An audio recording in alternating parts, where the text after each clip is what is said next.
Yo, what's shaking, everybody? We're back. It's Monday. It's another edition of the Orange Bloods Texas Football Channel. I'm Geoff Ketchum. That's Anwar Richardson. It's an Overreaction Monday or a Monday Overreaction show, depending on however you want to combine the two words together. And it's sponsored this week.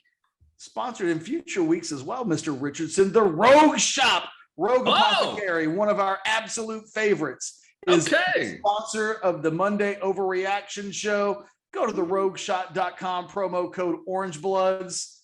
Texas is home for legal CBD and THC. Anwar and I are both fans. I may or may not have already dabbled in some Rogue products today, just to get the week started.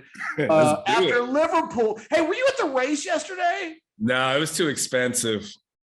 Damn. No, I don't pay you enough to go to the race. That's what you're telling me. That's your overreaction. I'm telling you, some of the tickets. I had a friend contact me and say, "Hey, I got to hook up on tickets. Da da da da da. Great seats, $2,500 a piece." Damn. And so just to sit like in the outfield kind of thing with no real assigned seats was like somewhere around like starting at like $500 to $600 a ticket. Honestly, Catch, I'm taking my kid on Tuesday, Max. I'm taking him to go see LeBron and over in San Antonio. I felt like that was a better use of my money. Fair enough. Although you could always mention the race in a future article and write off the tickets. So here's the deal. The next time you said we're going to do Christmas things, that's going to be on my Christmas list. There it is. I'm going to ask someone for a hookup. Thank you to folks over at Rogue Apothecary for sponsoring today's edition of the Monday Overreaction show. We are overreacting to Texas's lack of a game. I was about to say Oklahoma State. We're not doing that. We're reacting to Steve Sarkisian's press conference just about an hour or two ago at DKR. Anwar, I have to be honest. I have an overreaction, I think, but it really wasn't a press conference to overreact to. So my overreaction on this on a Monday, I think it's a good one. I think Steve Sarkisian is still trying to figure out this Texas football team 7 games in with another 5 remaining.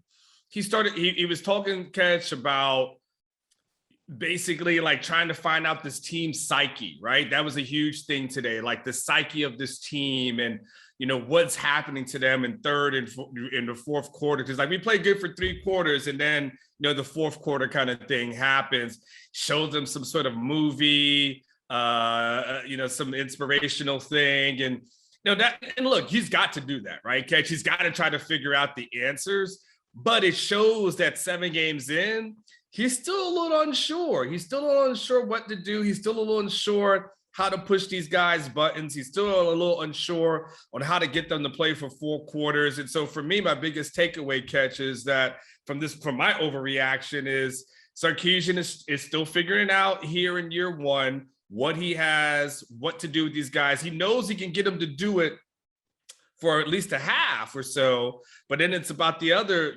half of football's been mainly that fourth quarter. And then he talked about, Catch, about adjustments. And then someone asked him, I think it was Chip Brown, asked him about, his coaching adjustments, like one of the second to last questions. And he used the word adequate to describe them adjusting to another team's in-game adjustments. So what I heard was a lot of learning on the fly. I heard a lot of trying to figure it out as they go along. And, if you're a Texas fan, you better hope that they figured out something in this bye week, because you've got 2 big road games coming up. Our head is in the exact same place for the most part. Wow. My overreaction was that in a lot of ways, this was the worst press conference of the season. He didn't say anything that's a headline. So, the overreaction isn't to, holy crap, he said this about the quarterbacks and we've got to talk about it. And it's not his fault what questions he gets asked by the media. And I'm not really even criticizing the media today. It's not like what I'm doing, but the media asked him questions that asked him to dig into the psyche of the team and how he fixes it.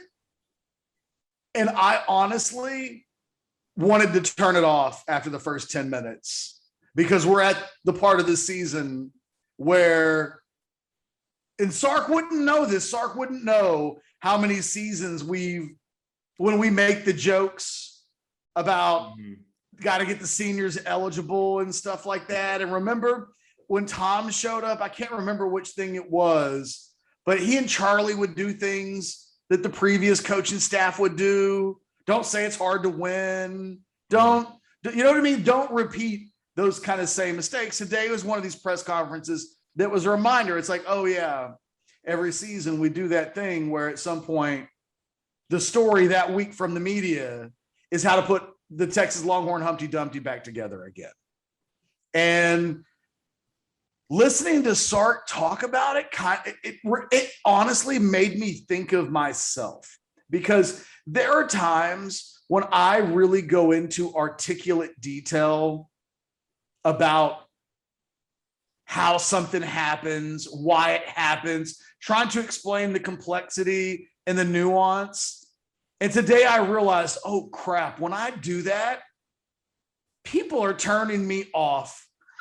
Because that's kind of what I did to Sark today. It was like, it wasn't that he said anything wrong, right? It was like, oh, we're doing that bit where he's showing his team a movie and they're drawing inspirational thoughts on how to close games because they watched Gladiator. Like what, you know what I mean? Like we've done this before. Well, he died at the end, by the way. What's that? He died at the end, by the way. True. Hey, did anybody ask any of the players what the movie was? Yeah, it was something that was on Hulu.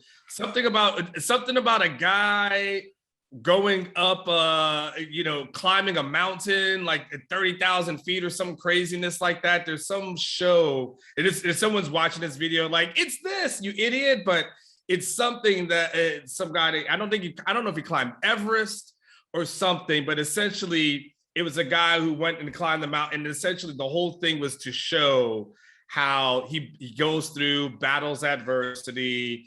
And, at the end of the day, I mean, he was able to smile because he was able to get up to the mountain. Sorry, I asked. I thought for sure there was going to be something that we could lean into from a pop culture standpoint, and no, that turns out not to be the case. It would have been more interesting had it been Gladiator. Yeah, I'm not picking on Sarkisian today. Again, this is him doing. There's just a part of me today, and I know if he was watching this video, he would cringe at me saying this. There are some press conferences I think coaches have to ask themselves, what would Nick Saban do if asked how you put Humpty Dumpty back together again? And he just wouldn't say much. And I think Sarkisian today gave us articulate answers. I think he gave us insightful answers into how he's trying to approach this.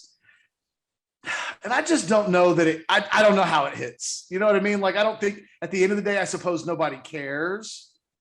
But as someone who follows the team, it gave me very much this feels very normal. Mm-hmm. And I find myself pushing back. Whoa. It's a little bit like discovering something about yourself that you don't like, and suddenly you don't do it anymore. Yeah. And I don't know. It was just a weird press conference that we're at the psychoanalyze point of the season. And it just sucks. Instead of talking about a really important game, we're talking about, like, how do you get guys to play better in the second half? And he's saying things like, well, if the schemes were run in the first and the second quarter are exactly the same as the third and the fourth quarter, and we succeeded against it in the first and the second quarter, then we should be able to succeed against it in the third and the fourth quarter. And I was just like,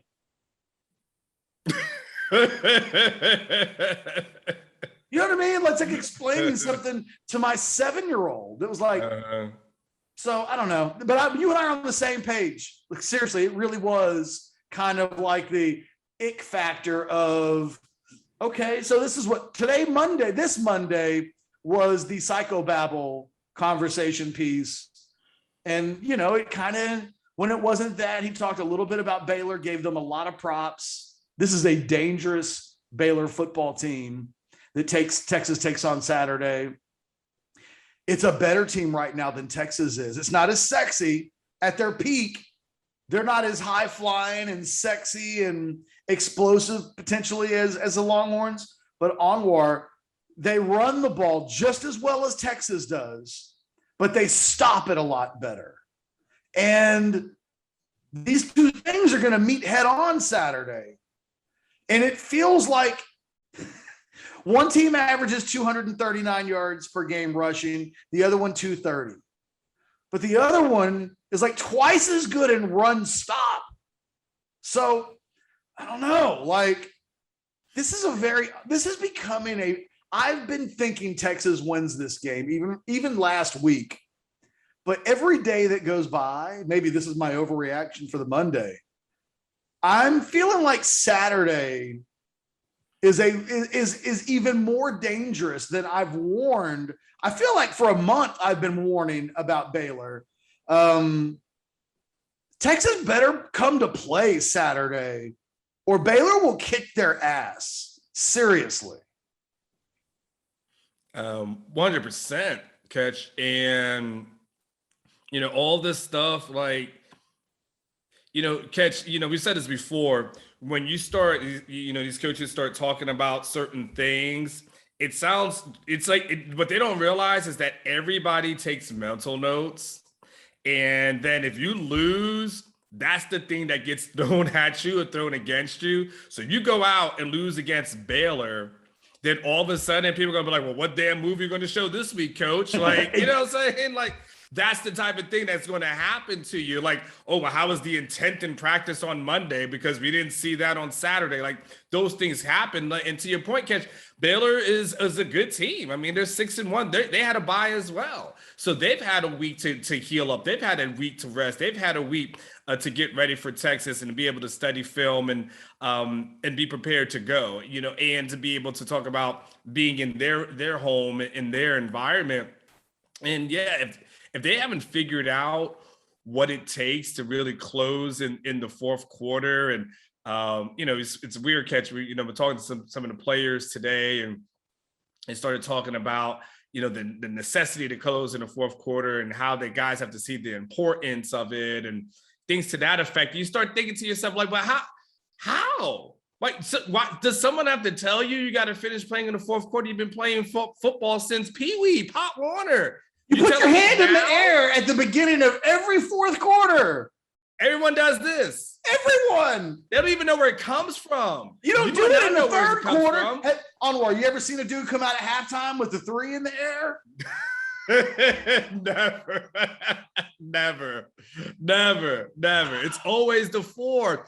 And so this is where you and I are the same, because you and I are like this. I think a lot of Longhorn fans who have some PTSD are like this. When it starts sounding similar, in the rhetoric and the things start sounding really similar to what we've heard in other seasons, that's the point where you're 10 minutes in and you're like, man, I'm going to turn this off. I know how this story ends. I've read this book before. I've got the ending. And that's kind of where we're at right now, because even if you say, okay, you got to get past Baylor, you still got Iowa State on the road. So there's 2 back-to-back road games. But the Baylor one is a tricky one because, Catch, Oklahoma State ran wild against Texas in the fourth quarter. And we knew, Catch, that it would be run plays, and they still couldn't stop it. So we know this team has struggled to stop the run. They struggled to stop the run versus Oklahoma. They struggled to stop the run against Oklahoma State. And, Catch, there are some question marks. In the hardest part, Catch, is when you are 7 games into a season. For the most part, you are who you are as a team. It's hard to make dramatic adjustments this late in the season, Catch. It's hard to just all of a sudden flip some switch and be somehow better at key positions, somehow be better on the offensive line, somehow be better at finding receivers to complement Xavier Worthy, somehow be better on defense or closing out games. Like, it's kind of hard. Like, you may have spurts in moments where you say, oh, this works. For the most part, you are who you are as a team. And so really, Catch, we'll just have to see if there's some little adjustments that can be made in order to avoid any kind of embarrassment and humiliation. I think the game will be close. I mean, I say that, I think that, but if you thought this Monday was kind of like, ugh, I mean, come to a Monday press conference after a loss to Baylor. I mean, it's going to be ugly. Whatever, Kurt Bowles will ask a question that Sarkisian is going to want to take that water bottle and throw it at him, because that's what's about to go down if you lose to Baylor. Yeah, it was very, we've said this about, you and I have said this about Sark in the past. There are times he sounds more like Tom Herman than Texas fans probably would ever want to acknowledge, that they sometimes hit the same beats. And look, you and I both know that Tom, if we pulled him aside, probably wouldn't think that I'm a very big fan of his. But I feel like I've been complimentary of Tom in a lot of areas. One of them was, I always appreciated the time he took to answer questions thoughtfully. Like, I always said, you know what? There's a part of me that when he stops and thinks and wants to really put some consideration into a question, like I'm okay with that. Right? I always applauded his intentions. And that's kind of where I was with Sark today. I applauded his intentions. I come away with it wondering, God, where is this team mentally? What did they do in the last week? I really thought Sark would be more along the lines of, look, man, we're close. We're 4-3. We could easily be 6-1. We had the last two games. We didn't finish strongly, but we don't really feel like that's a real problem. It's just the thing that got us the last 2 weeks, but we don't think it'll be an issue on Saturday. We think we're going to, you know what I mean? Like I thought he might exude more confidence, and he weirdly exposed, I think, the team's fragility in a way. I think unintentionally, again, wasn't like he was pulling reporters aside before, like, hey, do me a solid. I really want to get into this emotional fragility thing. Make sure you ask me today. I don't think he showed up today hoping that question got asked. And when it was, he gave some thoughtful answers. And I don't know, maybe it's just me in denial, because, it's weird. I got a question this week that kind of scrambled my brain a little bit. Someone asked me in a buy or sell question, do you think it's more likely that this team finishes 6-6 than 9-3? And the question in my mind was, well, I don't think they're going 9-3. I do not think they're running the table. And then it started, I was like, okay, look, the reality is Baylor and Iowa State on the road, those two teams are slightly better than Texas. And in my money, they've been better so far. Baylor's 6-1. Yeah, they've been better so far. Sure. And so Texas could be 4-5 in a couple of weeks. Okay, and Iowa State beat Oklahoma State over the weekend. I mean, if those games were at home, I picked Texas to beat Oklahoma State because I thought Texas was a great home team based on kind of what we had seen at the beginning phases of this season. They could be 4-5, and that's not crazy talk. That's just, they got into a couple of 50-50 games with teams playing at home that beat them. And maybe, like, I don't know, like I'm trying to figure out where this team finishes this season. And these next two games define everything, really and truly. It either Texas, yes. Sorry, my wife interrupted me in the middle of the Rogue Apothecary overreaction show. Hello, Heather. She's not feeling good today. I don't know. Like because the Kansas State home game suddenly feels trickier. Like that team has a pulse. That team's not going to get pushed over. I really don't know what to make out of West Virginia. And I fully believe they beat Kansas. So if I give them the home games, that's 3 road games. So they're at 6. I'm increasingly wondering if they get to 8-4 this year, Anwar, and if they don't, what the implications of that are. God, I hate to be like a Debbie Downer on a Monday, but as we approach this game week, my overreaction to this team right now is that I don't have a lot of confidence in it. And I don't know that Sarkisian, he wasn't trying to make Geoff Ketchum's confidence in the Texas football team stronger on Monday. Wasn't one of his goals. But subconsciously, maybe I was looking for it because coming out of it, I sure am feeling like, man, that didn't do it. Yeah, Ketch. It's interesting when you start talking about like the rest of the season and what's left. And you said the 2 road games, and Texas hasn't really played that great away from Austin, away from DKR. And really, for the most part, they played good at home up until Oklahoma State, and that happened. So now you're like, what the hell to expect? But man, the implications are really bad, Catch. If this team goes, 6 wins, 7 wins, trying to get to 8 in a bowl. I mean, because at that point, Catch, you have to tell yourself something. You're going to have to feed yourself some sort of narrative in order to understand and fully grasp or be able to be at peace at why the season went the way it was, right? So you're either going to have to blame the players and say these are Herman's guys, and that's what you can't win with them. You got to bring in your own guys. You either fine, you got to blame coaches. You'll be, part of the players, maybe blame Casey. Like there's something that you're going to have to blame. The schedule was one of the toughest schedules there. Like you will have to say something, but Catch. And one of the things you kind of touched on a little bit, we touched on a little bit, but you really got into it on your column on Sunday, Catch's 10 thoughts for the weekend. But Catch, I really feel like 2021 is a season where Texas really over the next 5 games can't really afford a huge letdown, because I think 2022 is a real challenging year.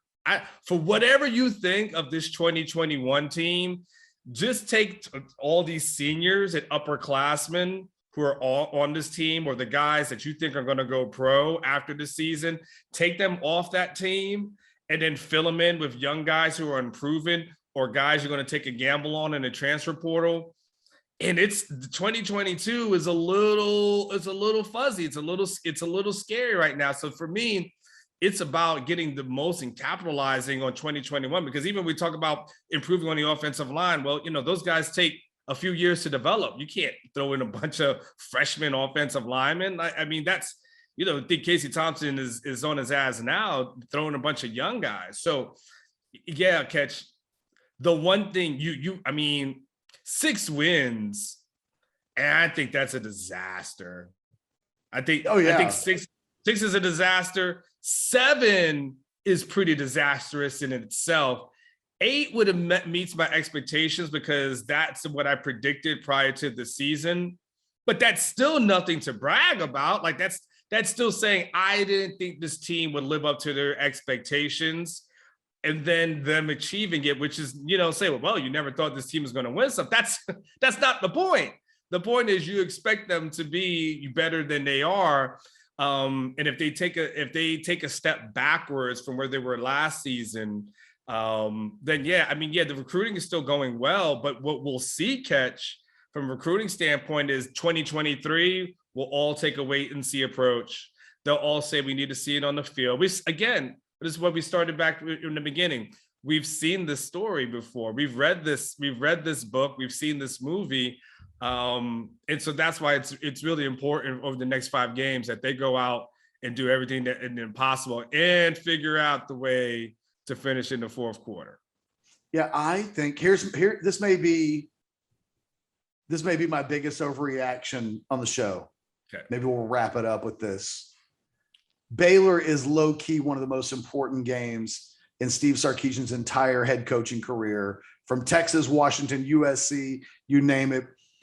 Because I think if they lose to Baylor and they go 4-4, I think that's kind of it for Arch Manning. I feel like if you're Arch Manning at some point, you ever date a girl and she looks great, and she's smart, and she's funny, and you're like, God, I enjoy being around her.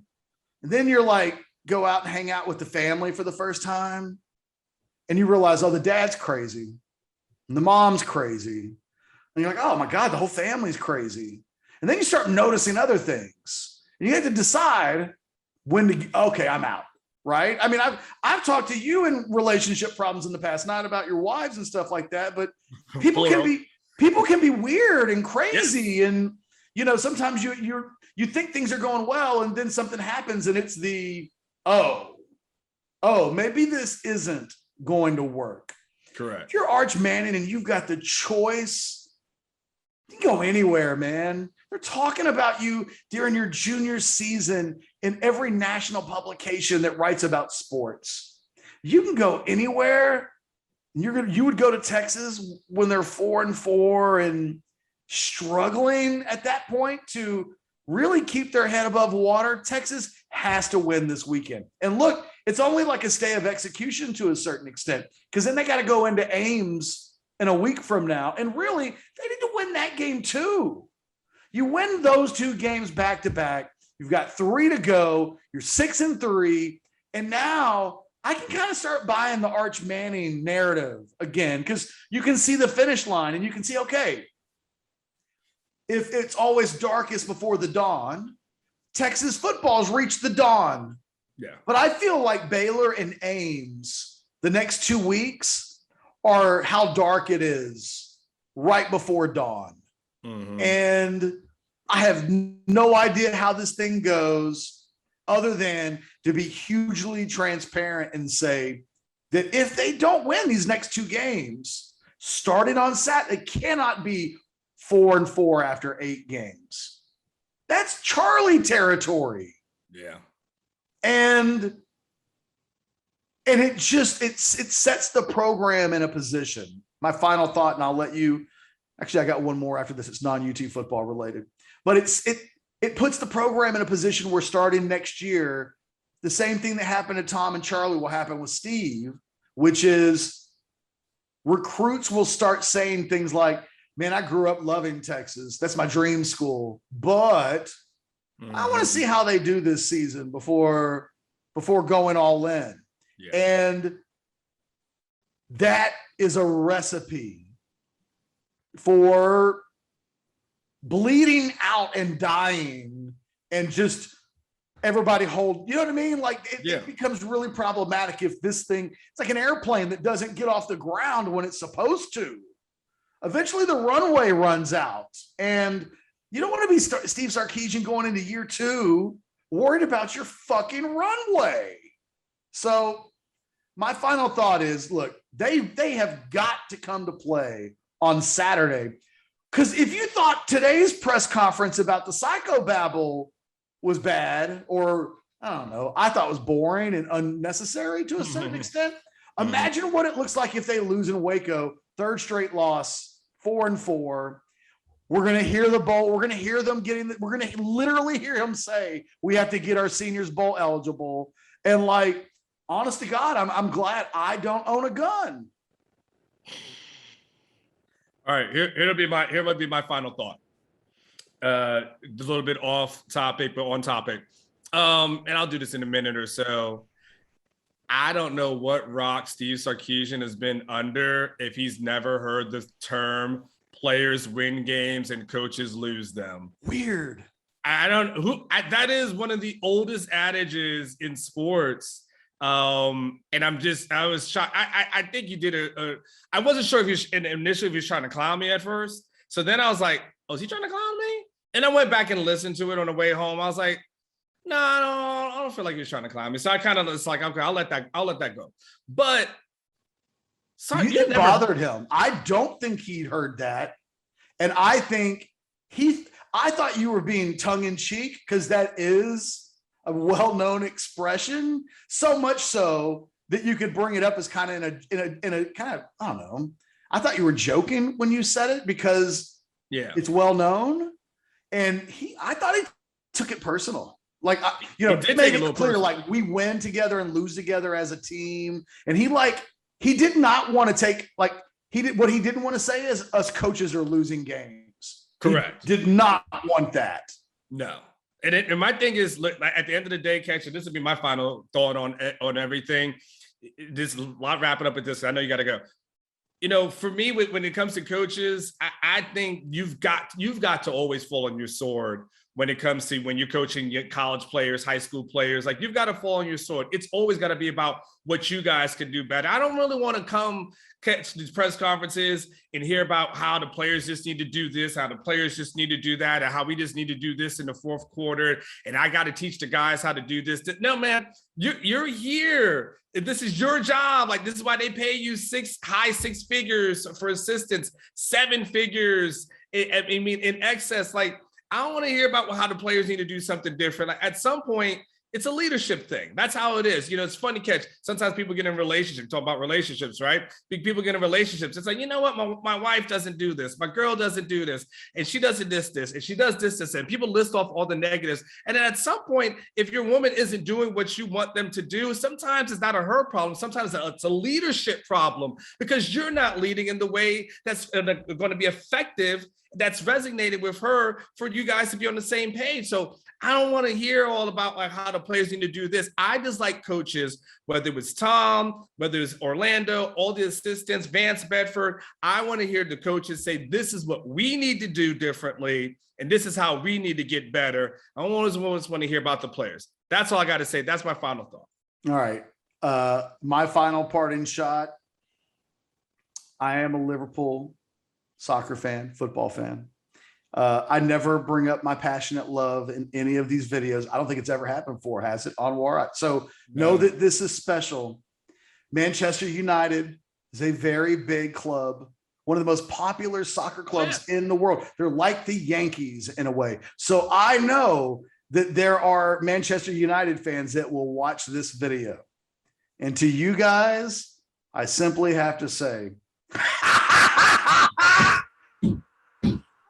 5-0.